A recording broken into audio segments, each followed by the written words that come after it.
Welcome to Peter and Roughie's Football Show. The main talking points on tonight's programme.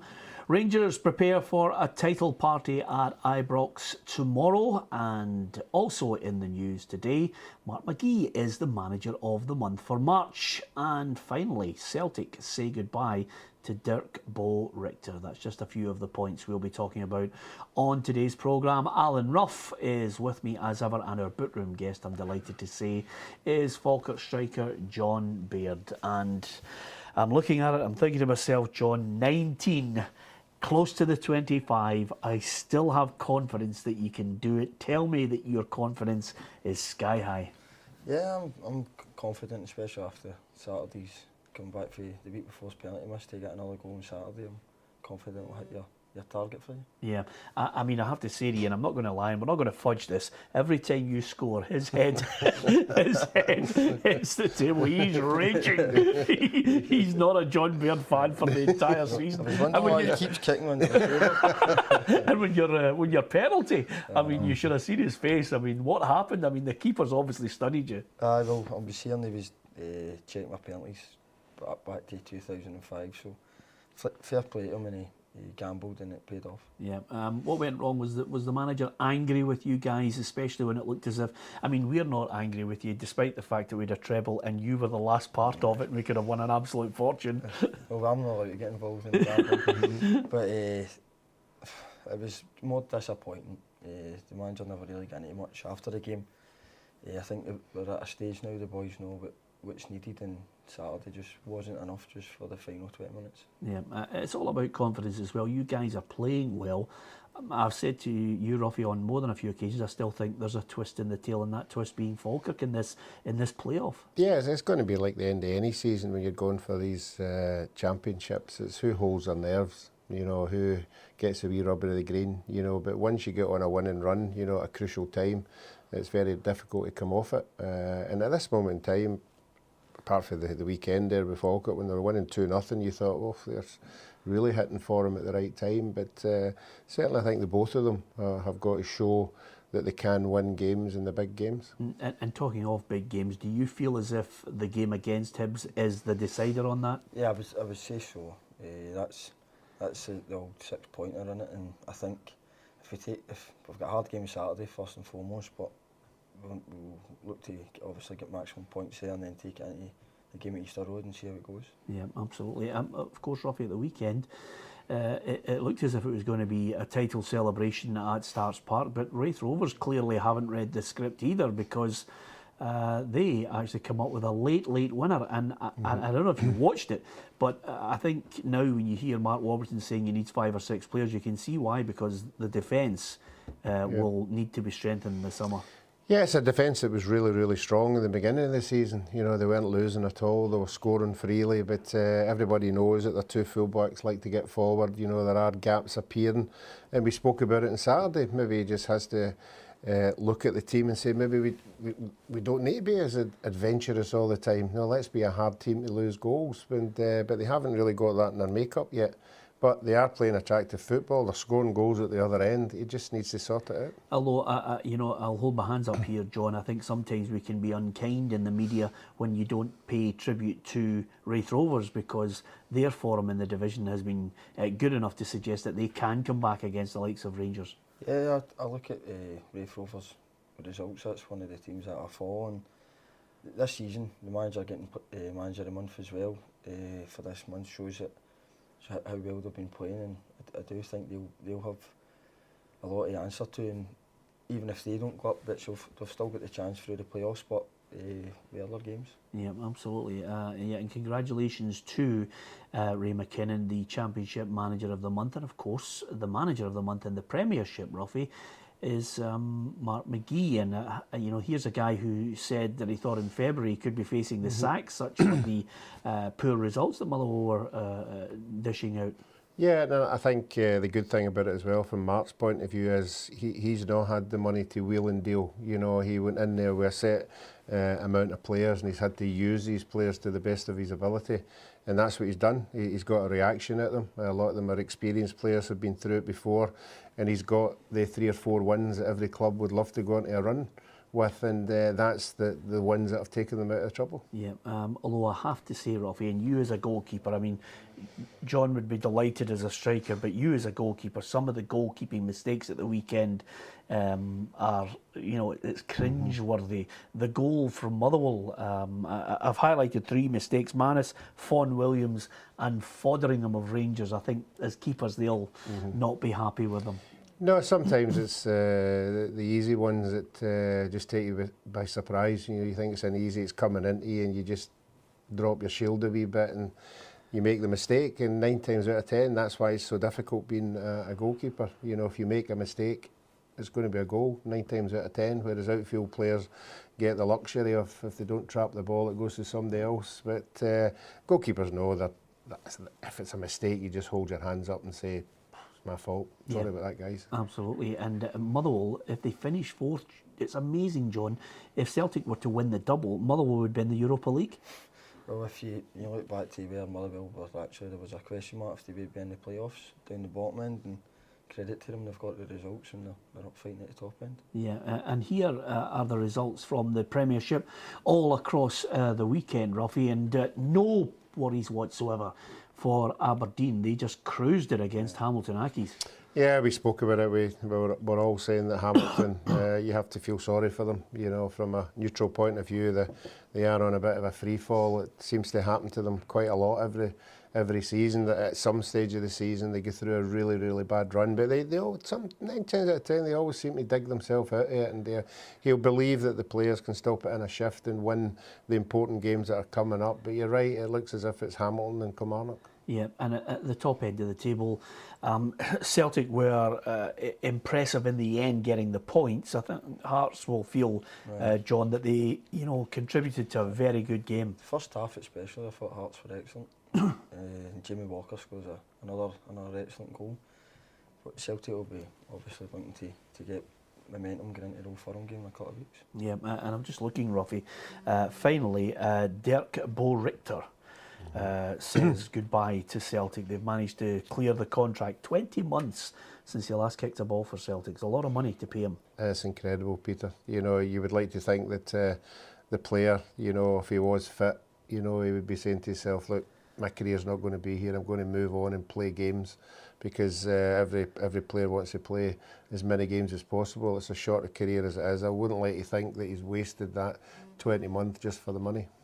Yeah, absolutely. As far as Celtic are concerned, though, they got the win against Hearts. I noticed in some of the papers, especially over, in one of the local papers in Edinburgh, there's a real feeling that Scott Brown was a lucky man to stay in the park. I thought Oshinawa as well was harshly dealt with the second yellow. Yeah, we keep talking about, I think, and the referees will probably correct me if I'm wrong here, it's the distance you travel with your lunge, and the force of your lunge as well. I thought Scott Brown's was worse than the Hearts player. His was a 2-footed tackle. I thought the other one, the boy did tackle with studs up with no distance or anything or no force. He was just trying to get the ball. Yeah, okay. Here's a look at the Premiership table just to refresh your memory and give you a clear view of what the teams need to do, especially at the top end as well, because Aberdeen are still making a battle of it, Roughie, but is it going to be enough in the end? If Celtic with a game in hand, they play Dundee tomorrow night up at Dens Park. Yeah, I don't think that'll be the one that could just end it all for Aberdeen. I think Aberdeen have got Hearts coming up at Tynecastle. If they were to lose that one, I would think that would be it, done and dusted. But Aberdeen will still believe if they keep winning, there's always the Celtic game at Parkhead, and there's 5 games against the 5 best teams in the league, so you never know, so you've got to keep believing. Yeah, I don't think, if I'm honest with you, John, that your manager will have discussed it with you, but I don't think too many of the teams who might be involved in the playoff will be looking with any great fear at Kilmarnock or Hamilton Accies.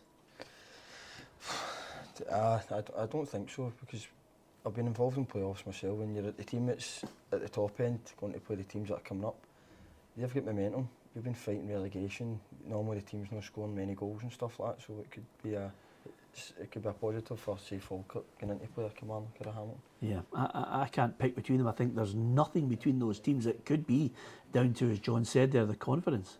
Yeah, confidence as well, but we've saw the teams from the Championship coming up against Premier League sides, and there hasn't been a massive gulf, you know. So I would think that it would be on the day in the games that they play. I think Dundee United could possibly get the playoff place. Yeah, there you go. He's just, well, Yeah, I'll tell you, everybody, listen, we're yeah. going to come back to you on that because you've clearly been talking to Roughie. John Baird says United can escape. Welcome back to Peter and Roughie's football show. Alan Rough is alongside me, Peter Martin, and our bookroom guest, I'm delighted to say, is Falkirk striker John Baird. We've had John on before. We had the bet. I suggested to Roughie that he would score 25. Roughie was having none of it. But right now, John's on 19 goals with only 6 remaining. I think you might need a hat-trick in there. Is that fair? I'm making it a bit tight, to be honest, but I'm more confident that I could get a good run of goals. Am I right in thinking we chatted about it before, but you've had 22 before, haven't 22, yeah, that was Montrose 10 years ago or something. you? Yeah, there you are. 22, 10 years ago, but now... I want to know, is the rest of the team into this, know the knowledge of what's happening in this studio now? They I'm do not know. wanting any favouritism when they're coming through and, you know, they've got easy tap-ins and they're just rolling across the line to you. A lot of them have said to me they'll be hoping that I get top goal scorer in the league, so Yeah. they do know about it. And what about the? You talked about the fact that, I mean, you've scored 19 goals. You will almost certainly be in the running. Other players that will have attracted attention will be the likes of Martin Wycorn and Jason Cummings as well. Right, Who gets your vote? I know you can't vote for anybody in your own team. On team, For Player of the Year. it would probably be. I thought Andrew Halliday's done really well for Rangers this season. Yeah. I think he carries them on and he's a good drive in their team. Saw that on Saturday with one of their goals as well. He's one that came to mind there. Yeah, I mean that again. You know, I'm veering towards all the goal scorers off, which is perhaps unkind, as John mentioned. It was a sweet ball through for Kenny Miller. Yeah, he's done well, and he's scored goals as well. And as John said, he is the sort of the main man in their team who pulls the strings, and with all the experience. And but it was no coincidence that John never picked any of the strikers. Why would you pick another striker? Why would you influence anybody out there? Anybody who's slightly undecided. Only you could have pitched in with an ulterior motive there, Roughie. You suggested Dundee United. Is there something that you've... I mean, listen, the evidence is there from what they're producing. You know, they held on with 10 men and got the goal, albeit one of the most ridiculous goals I've seen from a goalkeeping point of view, but they still won. Yeah, I just think Dundee United are scoring goals. But you look at Kilmarnock have only had 1 in 6. That's a massive worry going into what's really important games for not just for themselves but staying up for the club. I think it would affect them quite a lot. Yeah, that's certainly going to be interesting, Roughie, especially as you say when it gets to the split. I'm starting to waver on it now. It's getting a bit nervy. Not that I want Dundee United to go down. It's just that obviously from our point of view we've had a good ding-dong battle about it. 3 or 4 weeks ago I thought they looked dead and buried. Yes, I think everybody did. But I think Mixu had the belief that he had players that were coming back, and if they came back and they had a settled team and they started scoring goals, and I think the experienced players that have come in, you know, have done particularly well. We John Rankin's done well. Boy Payton's done well. You know, that was a nucleus of their side when they were doing exceptionally well. But when I saw the team on Saturday on the screen, I went, that looks the team that could see them out of trouble. I think that's him got the players back now, and he's got more of a settled team. And when you're struggling and you get a win like that, it just makes the dressing room a happier place to be in. Yeah, I've got to get your thoughts on, Anne Budge was chatting today, mentioning the fact that, you know, Robbie Neilson will get money in the summer to strengthen and challenge for the title next season. There's a clear sign of intent from Hearts. I think it augurs well next season, whoever's in that division alongside Rangers. Yeah, I think we'd all like to see an extended challenge to Celtic. But as far as Rangers and Hearts are concerned, it's okay saying that, but it's when the proof in the pudding comes, you know, what kind of money are you spending, what kind of player are you bringing in, because we know it's hard to hold on to Celtic for the whole year. So for the supporters' point of view, it just makes it even more interesting, the close season. They'll be anticipating to see where the players are coming from. Yeah, I think in the other aspect of it, I think, which would be good, is that Anne Budge has mentioned that she would like to go for re-election again to get on the SPFL board. She failed at the first attempt. She'd like to put her name forward again to get on. I think she would offer something. She's certainly, in a business sense, her CV is up with the best of them. Yeah, well, you have to look at Hearts throughout this season. Any time that the club at any stage has come in for any bad criticism, she's been on top of it right away. She's acted very well and very quickly, and the club have come out good on the other side of it. So yeah, if there's somebody like that who can put their head up there and speak out and see that there are changes to be made, and as long as there's other people on the board start listening to people who have got something to say, then we might get somewhere. Yeah, the one story caught my eye at the weekend, and you know what it's like, John, when you get married and you have kids, you know, that can, you know, lots of things can start worrying you. Eric Zviachenko, his wife was giving birth and he thought he was going to miss the game against Hearts. Now, I don't want to think too far ahead, but the boy William was born in Scotland, Roughie. I think we should draft him right into the under-21s now. Just include him in the squad, just so we can get him in 20 odd years from now. Let's see how good he is. His mother's a footballer as well, isn't he? Yeah, so he absolutely. Plays with Celtic, so there's a good chance that could happen. Absolutely. If ever you want the genetics on it. Talking of football, we always have to talk about Leicester. It's just the most unbelievable story down south. We've got some great stories in the divisions through here, but Leicester City is just getting closer and closer to what would be the perfect movie. Oh well, it's the equivalent to Hamilton Accies winning the league in Scotland, isn't it? You've actually become a Leicester supporter. I'm watching the game yesterday, and you're watching it like a fan. It's brilliant, and I think it puts a mockery to what actually the money to get spent in the Premiership. Yeah, absolutely. Leicester's side. It gets back to what we were talking about with regards to, I mean, I don't know if you've seen the movie, Roughie, Moneyball, when the baseball team started recruiting players based on the stats of what they were good at, rather than any stature and age or things like that. They were looking at players that maybe had been overlooked, but when you looked at the stats of their, you know, their home runs in this case, and getting people to second and third base, they started, you know, signing all these players and suddenly started to turn their whole season around. Leicester, you know, as John says, has made a mockery of it with regards to the signing of players. Robert Huth cost £2 million. You know, Mahrez was an absolute steal. Yeah, it just gets thrown up every once in a while that a team with all big stars go out and play as a team. You know, we keep hearing about some of these Man City have got all these big individual, superstars, and there's arguing in the dressing room, and there's this and there's that, and they've got this, and when you get a team who haven't got all these luxuries, you know, they bond together. And sometimes in football, you know, that can see you through, but this is an incredible run that they're on. They're now doing what Chelsea used to do, 1-0 here, 1-0 there, 1-0. Right, yeah. You know, you just hope that they can keep going to the end of the season. Yeah, absolutely. Okay, I've got to get your thoughts, lads, on the games tomorrow night.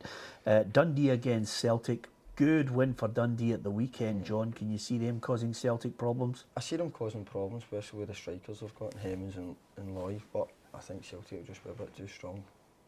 Yeah, I've said it all along. I really applaud Paul Hartley for putting out the many attacking players on his side. It's good against certain teams like the weekend there where they're going to get chances, but if you're playing an open game like that against the right good sides, which are Celtic, sometimes you get caught at the back, as it was proved when they played Rangers at Ibrox. Just never defended well enough. Inverness or Hearts? A draw. A draw. Okay, I don't mind you sitting on the fence. It's still a prediction. A draw's a prediction. Roughie, I'm going to say to you, as I say every week now, if they don't win this one, Dundee United at your old team, Partick Thistle, is the game up? No, not at all. I've said all along, if Dundee United can get to the split, possibly even 4 points behind, because they've obviously got Kilmarnock to play, they'll believe they can beat Kilmarnock and they'll believe they can beat Hamilton. So 4 points for me is still catchable. Okay, in the Championship, you're best placed to suggest that Livingston can cause an upset against Hibs because they were a thorn on your side. I think so. I think Livingston have got that much to play for. It's a full-time club. I think if they were to go down, they would probably be going part-time. Boys losing their jobs and stuff. So they'll be determined. It's massive, these games. People don't understand till they're in. I've been in that situation. I've got a funny feeling Hibs. Livingston could could do us a favour. Yeah, with a broad smile on your face, Livingston, can you do them a favour? Of course, Hibs will be determined to try and just put the heat on. That's what we want at the top end. It's been unbelievable, Roughie. The one game that I would say to finish, Rangers against Dumbarton. I mean, you would bet against, what, 50,000 there, all cheering for a title. Yeah, we said all along, although it was a disappointing result at Wraith Rovers, if you're in that position, I'm sure the players and the manager would want to win at home, win in front of 50,000 people rather than 5 or 6. Okay, thanks to Roughie, and of course thanks to our Bootroom guest, John Baird. I am willing him on to 25 goals. Let's hope he can get there, and we're all out for a slap-up meal. Good night.